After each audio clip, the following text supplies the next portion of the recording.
Hello there, my name is Marcin Plachciak and I'm the early stage researcher in the international training network PANORAMA Project, which goal is to study the environmental behavior of the rare earth elements.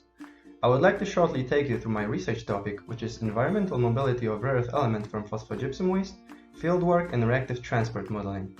My supervisors are Dr. Fidel Grandia and Dr. Carlos Ruiz from my two host institutions, Amphos21 and the University of Huelva. First, I wanted to tell you a little bit about my background. I've started my university career in Poland, where I was a student of power engineering with thermal power engineering major in Wrocław University of Science and Technology. After that, I have graduated from a double degree program called EMINE, European Master in Nuclear Energy, with the fuel cycle major. I have performed my first year in Barcelona and second one in Paris. Now I'm happy to say I'm one of the PhD students called Early Stage Researchers of the PANORAMA Project. Seeing the topic of my thesis, you might wonder what actually is this phosphogypsum waste. I'll try to explain it now.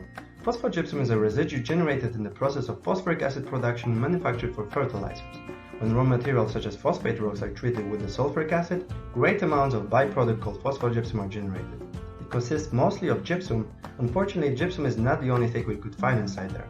Phosphogypsum contains high concentration of trace elements from radionuclides to toxic metals, finishing with rare earth elements.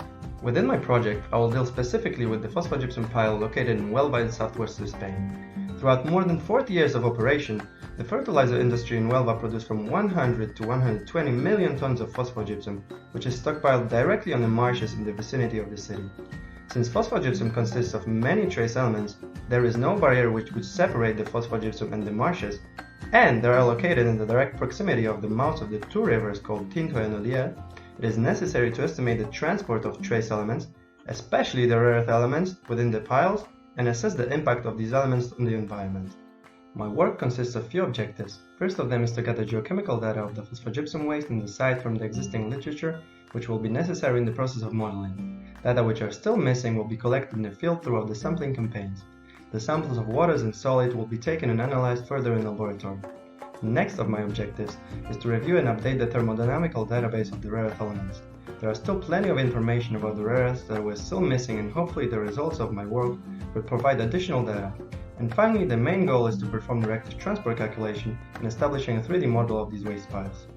Reactive transport models basically try to evaluate how the different chemical elements are transported within the fluids and what chemical reactions are happening on the way.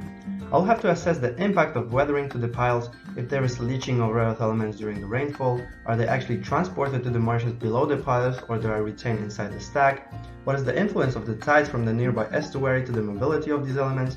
Those are all questions I will try to answer within the scope of my PhD. And that is all for today. If you need additional information, you can reach out to me through this email address. Goodbye!